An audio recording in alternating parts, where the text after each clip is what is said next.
আসসালামু আলাইকুম সবাইকে, কেমন আছেন আপনারা?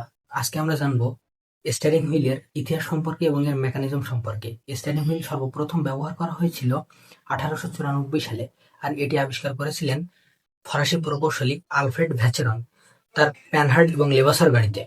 এর বিবর্তনে প্রযুক্তির উন্নতির কারণে আস্তে আস্তে 1991 সালে এসে এই স্টিয়ারিংটি উন্নত হয় এবং সর্বপ্রথম উন্নত মানের স্টিয়ারিং ব্যবহার করে 1991 সালে ক্রাইসলার ইম্পেরিয়াল নামক গাড়িতে। এই ক্রাইসলার ইম্পেরিয়াল গাড়িতে ম্যানুয়াল স্টিয়ারিংটি ব্যবহার করা হয়।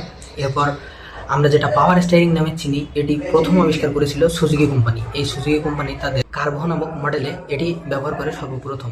এই কার্ভো নামক মডেলে যে স্টিয়ারিংটি ব্যবহার করা হয়েছিল সেটা সম্পূর্ণ ইলেকট্রিক স্টিয়ারিং। গাড়িতে মূলত দুই ধরনের পাওয়ার স্টিয়ারিং পাওয়া যায়, একটা হলো হাইড্রোলিক পাওয়ার আর একটা ফুল ইলেকট্রিক। এই হাইড্রোলিক পাওয়ার স্টিয়ারিং কিভাবে কাজ করে চলুন আমরা দেখি।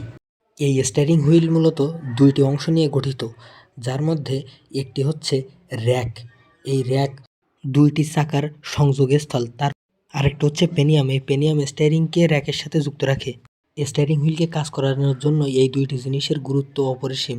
এখন দেখি হাইড্রোলিক সিস্টেমটি কিভাবে কাজ করে। এই হাইড্রোলিক সিস্টেমকে কাজ করানোর জন্য একটা সিলিন্ডার থাকে, আর এই সিলিন্ডারের ভিতরে দুইটি পিস্টন। এই পিস্টন এর দুই পাশে বিভক্ত হয়ে দুই ধরনের ফ্লুইড থাকে, যেমনটি আপনারা দেখতে পাচ্ছেন। সাথে থাকে একটি ফ্লুইড পাম্পিং মেশিন। এই ফ্লুইড পাম্পিং মেশিনের মাধ্যমে স্টিয়ারিং যখন একদিকে ঘোরানো হয় তখন সেই দিকের ফ্লুইডের ভিতরে চাপের সঞ্চার হয় এবং এই চাপের সঞ্চারের কারণে পাম্প চালু হয়, আর স্টিয়ারিংয়ের পিস্টনটি বিপরীত দিকে ঠেলা দেয়, যার ফলে চাকা অন্যদিকে ঘুরে যায়।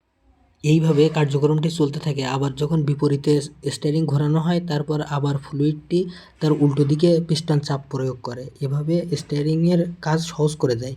এরপর আসি পাওয়ার স্টিয়ারিংয়ের ক্ষেত্রে। পাওয়ার স্টিয়ারিংয়ে সরাসরি মোটর পাওয়ার দেয় এবং স্টিয়ারিংটি শুধু সুইচ হিসেবে কাজ করে। সুইচ যেমন বৈদ্যুতিক সংযোগকে বন্ধ এবং অন করে, ঠিক এরকমভাবেই কাজ করে। যেদিকে সিগন্যাল পাঠানো হয় ইলেকট্রিক মোটর সেই দিকে ঘুরিয়ে দেয়। এভাবে স্টিয়ারিং ঘোরানোর ফলে ড্রাইভারের কষ্ট অনেক কমে যায়। এগুলো মূলত রেসের গাড়িতে ব্যবহার হয়। আশা করি আপনারা বুঝতে পেরেছেন যে পাওয়ার স্টিয়ারিং কিভাবে কাজ করে। তো দেখা হবে পরবর্তী কোনো ভিডিওতে। ততদিন ভালো থাকবেন।